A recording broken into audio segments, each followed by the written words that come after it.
Hello everybody, Glitch Reaper here. I'm back for some more Magic Duels, and this is going to be the finale for Jace's campaign.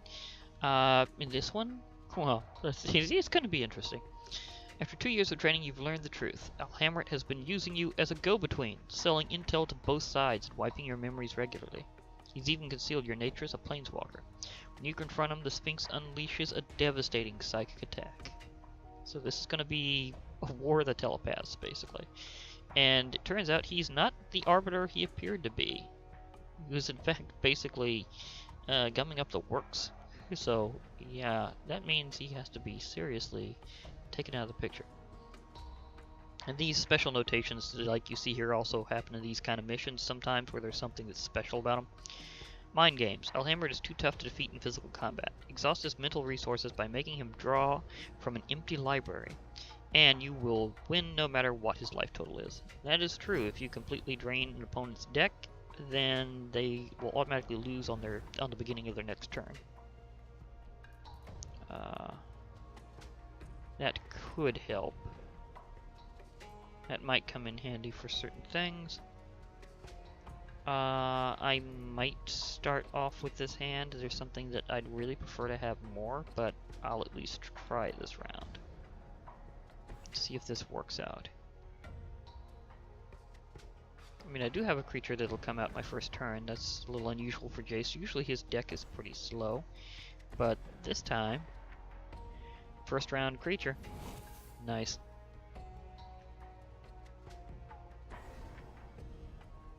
Unsummon turns to my hand, but that's okay. I can play it again next turn.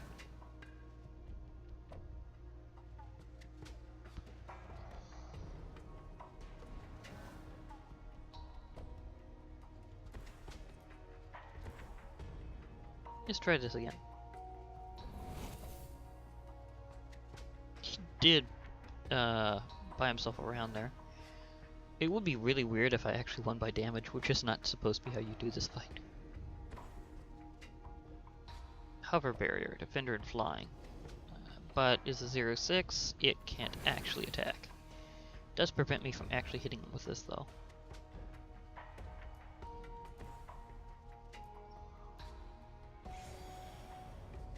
Usually how this fight goes off is we usually wind up staring at each other while I attempt to damage his deck. There are some pretty powerful cards for that in this, including one that I'm preparing to cast soon, Riddle Keeper. I can block that with this once, but I'd rather have something tougher. Riddle Keeper is special. Whenever a creature attacks you or a planeswalker you control, that creature puts the top 2 cards of his or her library into his or her graveyard. So that really messes things up. But again, I probably won't have to deal with that too terribly much. Alhamret does have a pretty nasty deck, and we're going to see that over time. So mainly if I just discourage enough, we'll keep that off.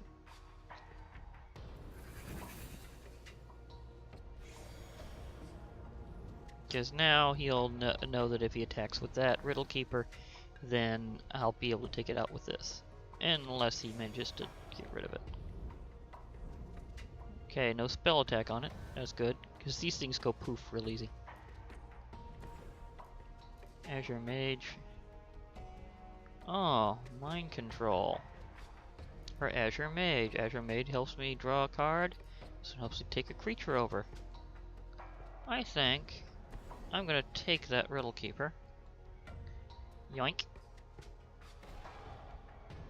That's mine for now. So, yeah.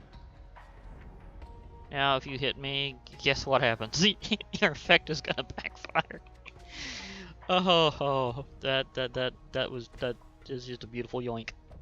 Oh, come on, he gets that first. This is a problem.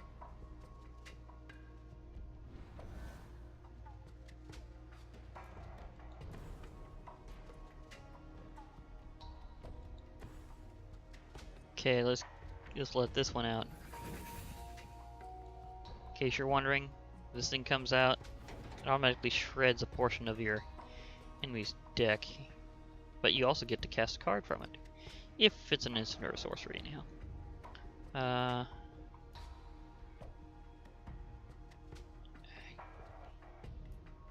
Maybe do that?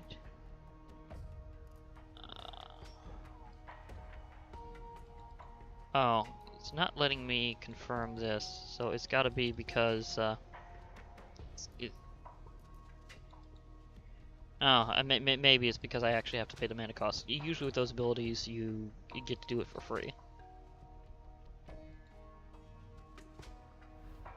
Okay, when Jace Mindseeker enters battlefield, target opponent puts the top 5 cards of his or her library into his or her graveyard. You may cast an instant or sorcery card from among them without paying its mana cost.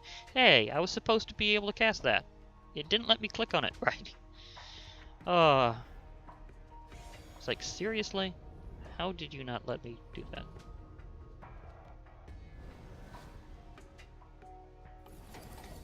Of course, I can only block one, so I probably should have attacked with several flyers at once and saw how things would go.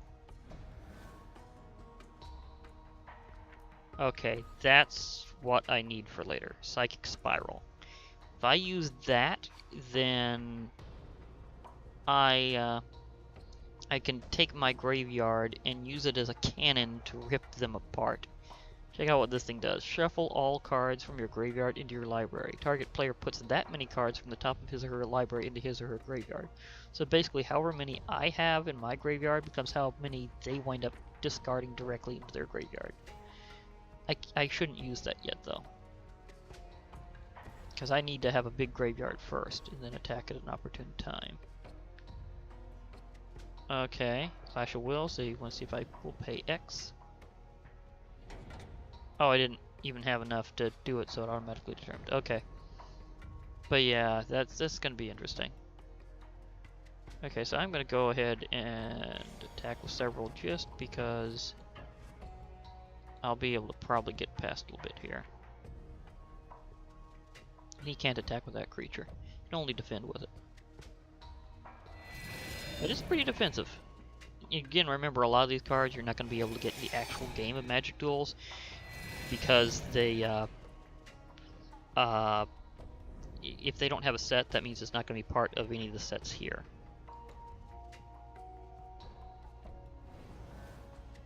That's just the way it is. A lot of these are just here. That does not mean that they're exclusive only to these missions, though. They are in, like, actual physical Magic the Gathering sets somewhere. They're just, not present here. So meanwhile, I'll go back on the attack. If I can take a chunk out of his health and do it that way, I'll wind up grinding him down a bit.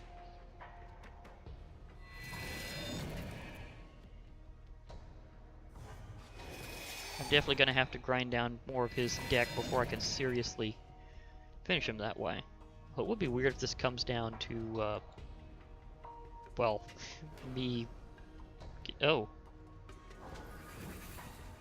He's activating its special other ability. Power for him to draw a card and discard a card in order to activate its effect immediately. He's getting mad. Oh, thank goodness.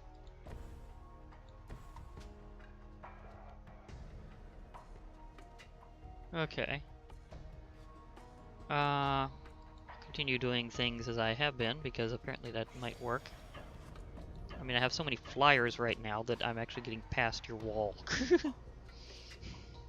Doesn't normally happen that way.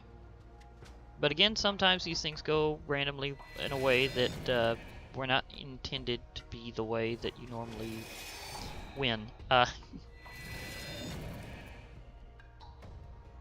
me shaving off 5 points of health every round.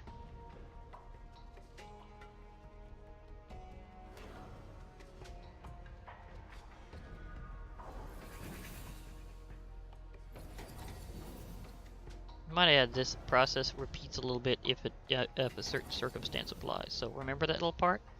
If they're both non-land cards that share a color, you repeat the process. I don't know if that's like an indefinite thing, or if that's just like for that one instance. I have so many land cards. Uh,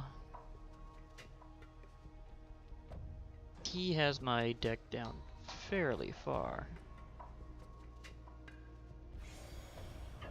The thing is, it's not just that. Because if he attacks me, he winds up burning some of his deck too. Because I control his little trump card about that.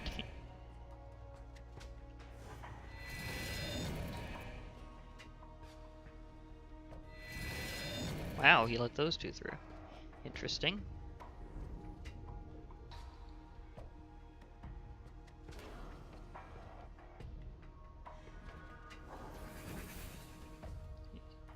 He lost another Riddle Keeper that he could have otherwise used. It's like, whenever my graveyard exceeds your... Each player draws 2 cards. Well, that'll make things interesting. We both have this power.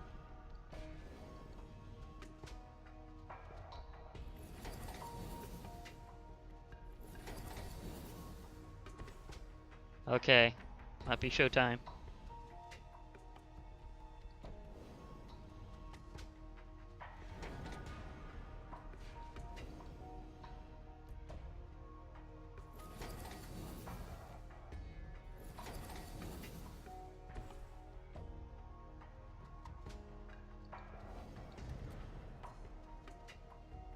Uh-oh. Need to do this right now.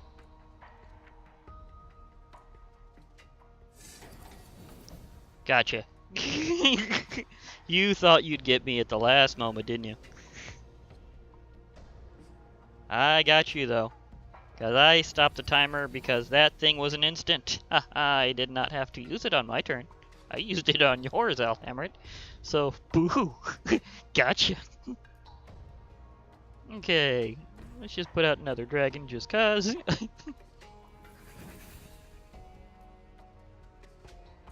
I don't have to draw 2 cards because I know they're out. Oh my gosh. And this means, among other things, that whenever I do this, it'll just be like a just cuz attack. I'll even go ahead and throw your little one in there just to see how far down I get you. Oh, this is funny.